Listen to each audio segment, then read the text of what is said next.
Sir యాక్చువల్గా ఇప్పుడు BSc biotechnology final year చదువుతున్నాను. ఐటీ సెక్టర్ గురించి చెప్పారు, ఓకే. బట్ ఇప్పుడు బయోటెక్నాలజీ అంటే స్కోప్ లేదు అనేసి అంటున్నారు.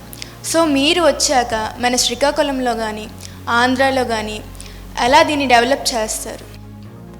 బయోటెక్నాలజీ స్కోప్ లేకపోవడం ఏంటి? అసలు అది లేకుండా అసలు మనిషి ఎక్కడున్నాడు? నిన్న మనకి కరోనా వచ్చింది. ఆ రోజు చంద్రబాబు నాయుడు గారు హైదరాబాద్లో జినోమ్ వ్యాలీలో ఆ రోజు ఒక ఇండస్ట్రీని స్థాపిస్తే ఈరోజు ప్రపంచానికి వ్యాక్సిన్ కనిపెట్టింది అదే ఆ కంపెనీయే కదా, భారత్ బయోటెక్. ఏమ్మా అంటే బయోటెక్నాలజీ లేకుండా అది ఎలా ఉంది? కాబట్టి ఇది మన అన్నీ కూడా అసలు మన మనిషికి సంబంధించిన అన్నీ కూడా నీ బయోటెక్నాలజీలోనే ఉన్నాయి. తప్పనిసరిగా గ్రోత్ లేకపోవడం కాదు. ఇప్పుడు మన జిల్లా ఉంది.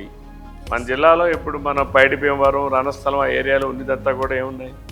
మన దగ్గర ఉంది ఓన్లీ ఫార్మానే ఉంది. ఫార్మాలో కొంత బయోటెక్నాలజీ ఉంటుంది, కొంత ఫార్మా బీఫార్మసీ లేకపోతే ఎంఫార్మసీ ఇట్లా కూడా ఉంటాయి. గ్రోత్ లేకపోవడం లేదు. ఈ ఫర్ ఎవర్ గ్రోత్ ఉంటుంది. బయోటెక్నాలజీకి లిమిటేషన్ ఉండదు. మనిషి ఉన్నంత వరకు బయోటెక్నాలజీ ఉండాల్సింది. గ్రోత్ కంపల్సరీగా ఉంటుందమ్మా. ఏదైనా సరే పారిశ్రామికవేత్తలు రాష్ట్రానికి వచ్చి పరిశ్రమలు పెట్టాలంటే పరిపాలన చేసే నాయకత్వం మీద నమ్మకం ఉండాలి.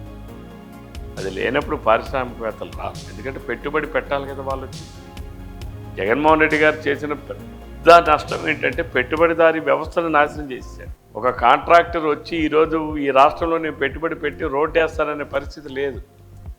ఒక పారిశ్రామికవేత్త వచ్చి నేను పెట్టుబడి పెట్టి పరిశ్రమలు పెడతాననే పరిస్థితి లేదు.